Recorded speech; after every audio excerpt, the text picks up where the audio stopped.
every single thing is going to be analyzed of, did this build my trust or did this break my trust?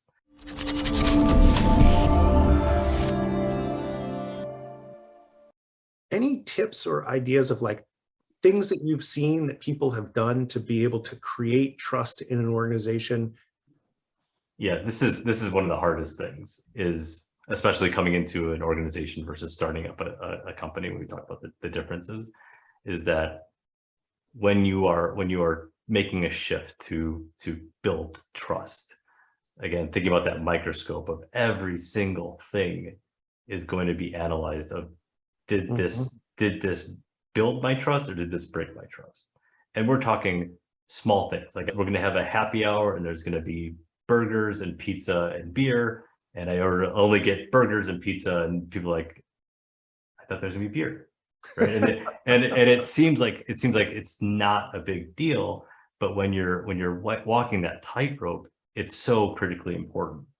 One of the things that goes along with this is kind of leadership accountability first, and publicly, making sure that you are making good on the promises. And one of the things that we've done now the past 2 years, end of the year, we do a survey, and it's very broad. What are the things that we could do as a leadership team, as a company together, to make this a great place to work, right?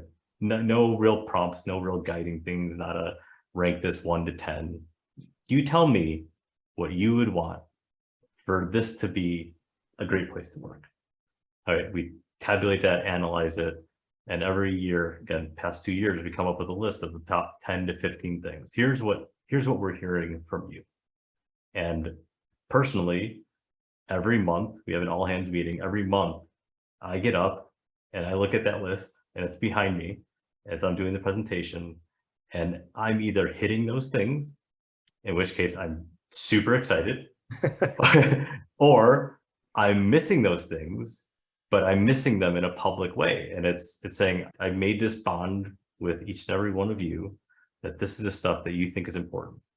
And no matter what that is, if it's something that I don't believe in or I don't think is a great fit, I don't really care, because this is what you want.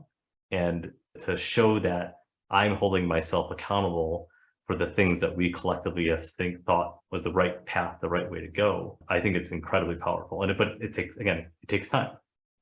The first time I did the survey, the trust wasn't really established all that well. And people told me in that survey, I don't believe you're going to do any of the things I just wrote down.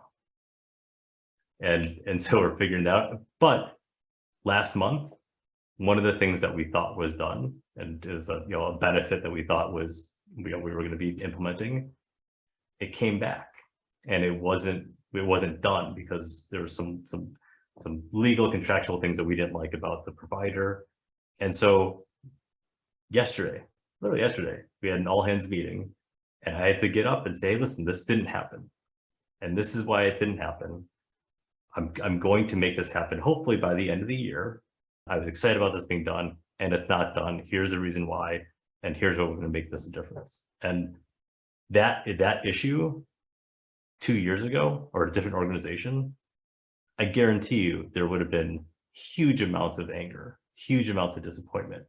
And essentially what I heard yesterday was like, okay, let's keep on going. Let's keep making that effort, and we're fine. I think it's so interesting because as I'm hearing you and the environment that you're creating, which is